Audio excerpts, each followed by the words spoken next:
Then the whole company of them arose and brought him before Pilate.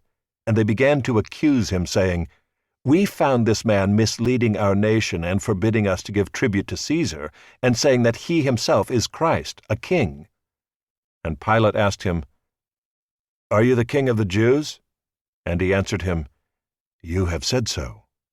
Then Pilate said to the chief priests and the crowds, "I find no guilt in this man." But they were urgent, saying, "He stirs up the people, teaching throughout all Judea, from Galilee even to this place." When Pilate heard this, he asked whether the man was a Galilean. And when he learned that he belonged to Herod's jurisdiction, he sent him over to Herod, who was himself in Jerusalem at that time.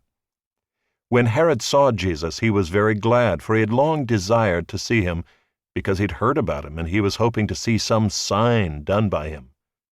So he questioned him at some length, but he made no answer. The chief priests and the scribes stood by, vehemently accusing him. And Herod with his soldiers treated him with contempt and mocked him. Then, arraying him in splendid clothing, he sent him back to Pilate. And Herod and Pilate became friends with each other that very day, for before this they had been at enmity with each other.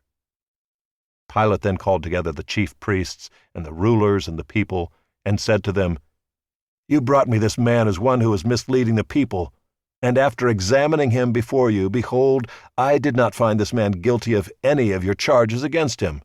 Neither did Herod, for he sent him back to us. Look, nothing deserving death has been done by him. I will therefore punish and release him."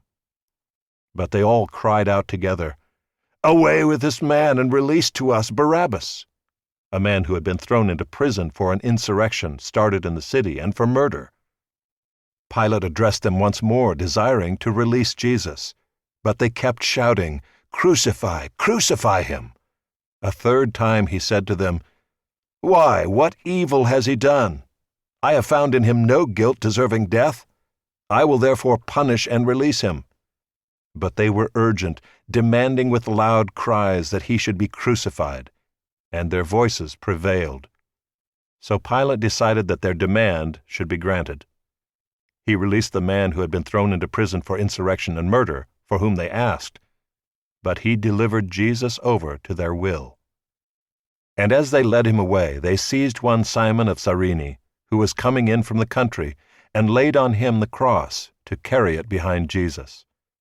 And there followed him a great multitude of the people and of women who were mourning and lamenting for him. But turning to them, Jesus said, "Daughters of Jerusalem, do not weep for me, but weep for yourselves and for your children. For behold, the days are coming when they will say, 'Blessed are the barren, and the wombs that never bore, and the breasts that never nursed.' Then they will begin to say to the mountains, 'Fall on us,' and to the hills, 'Cover us.' For if they do these things when the wood is green, what will happen when it is dry?" 2 others who were criminals were led away to be put to death with him. And when they came to the place that is called the Skull, there they crucified him, and the criminals, one on his right and one on his left. And Jesus said, "Father, forgive them, for they know not what they do." And they cast lots to divide his garments. And the people stood by watching, but the rulers scoffed at him, saying, "He saved others, let him save himself, if he is the Christ of God, his chosen one." The soldiers also mocked him, coming up and offering him sour wine, and saying, "If you're the king of the Jews, save yourself." There was also an inscription over him, "This is the King of the Jews." One of the criminals who were hanged railed at him, saying, "Are you not the Christ? Save yourself and us." But the other rebuked him, saying, "Do you not fear God, since you are under the same sentence of condemnation? And we indeed justly, for we are receiving the due reward of our deeds, but this man has done nothing wrong." And he said, "Jesus, remember me when you come into your kingdom." And he said to him, "Truly I say to you, today you will be with me in paradise." It was now about the 6th hour, and there was darkness over the whole land until the 9th hour, while the sun's light failed, and the curtain of the temple was torn in two. Then Jesus, calling out with a loud voice, said, "Father, into your hands I commit my spirit." And having said this, he breathed his last. Now when the centurion saw what had taken place, he praised God, saying, "Certainly this man was innocent." And all the crowds that had assembled for this spectacle, when they saw what had taken place, returned home, beating their breasts. And all his acquaintances and the women who had followed him from Galilee stood at a distance, watching these things.